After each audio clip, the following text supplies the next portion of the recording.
What's up YouTube, Anubis Black here. Today let's talk about a stray Warner Bros. Game that doesn't quite fit anywhere else in the marathon, based on one of the most well-known Hanna-Barbera cartoons of all time. I mean seriously, who hasn't heard of the Flintstones? This time, we'll return to the PS1 to analyze another forgotten 2000s game that somehow slipped onto my radar. I guess I can say the best thing about doing this marathon is that it has made me aware of all these hole-in-the-wall titles that I probably wouldn't have heard of otherwise. And the most interesting thing about our subject today is that for once, it's not a platformer or a racer or even a fighter. Yep, that's right. For the first time, we got a sports game on the channel. Technically, I guess. As the title suggests, this is a bowling game, where the main method of control involves the player knocking over giant individual pins in a literal bowl as you navigate through an obstacle course. It's definitely not what I was expecting going into it, but it's still an interesting twist nonetheless. So, let's roll our way into this discussion to see if this title will strike out or fall in the gutter.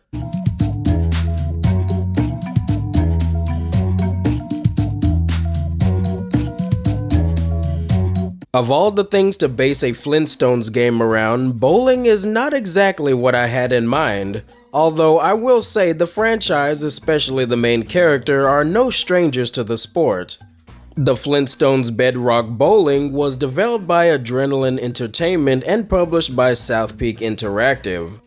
This title has a very simple and straightforward plot that involves Fred and Barney trying to practice bowling, but unfortunately Fred has to work or else he'll be fired. So, out of completely nowhere, the Great Gazoo shows up and performs some witchcraft on the earth, so now they can bowl apparently.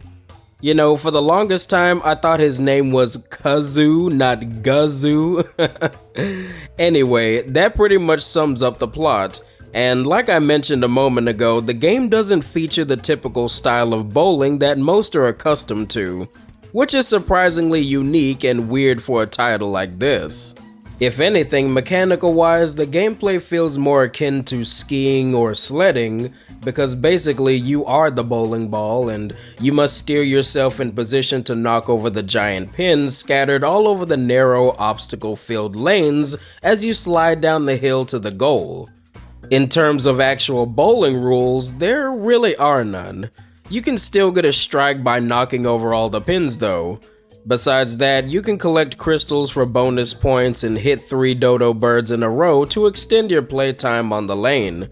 It has very simple gameplay as a whole, and the story campaign will take you literally about 20 minutes to finish at the most. Depending on how well your overall score is, you can access about 3 other bonus stages, and if you really want to get the most out of this title, you can increase the difficulty or play as the other 4 characters besides Fred, that being Dino, Bam Bam, Pebbles, and Barney. But no Wilma or Betty for some reason. I guess they were busy doing something else that day. Honestly, I really couldn't tell that much of a difference between all of them, but Fred was definitely my favorite character to play as. Apparently, they each have varying levels of speed and weight to their bowl, but if you just take your time, you'll be alright. If for some reason you feel the game is too slow, you can always lean the control stick forward to move faster. But this isn't always the best idea, especially when obstacles just come out of nowhere and send you flying back in the opposite direction. Also, I cannot stress this enough, but you absolutely need to get all 3 dodo birds or else the game will prematurely end the lane before you can even knock down all the pins. Now, I will say control-wise, the game operates like it should most of the time, but in some instances, that good old PS1 clunkiness rears its ugly head, and you can find yourself barely missing crystals and being hung up on level geometry due to weird hit detection. Don't get me wrong, it's not unplayably terrible, but not great either. So, to sum up my thoughts in general, for yet another obscure Warner Bros. Game, Flintstones Bedrock Bowling is okay, I guess. It's not the worst shovelware title I've ever encountered, but I still have no desire to play it ever again. Basically, I'm saying the game is mid. If you want to subject yourself to this game like me, it's currently available on PS1 and Windows PC. Going forward, I will be steadily working on more highlight videos as well as preparing for my PS1 Looney Tunes Games Marathon within the next month or so, and feel free to recommend something else that I should talk about soon.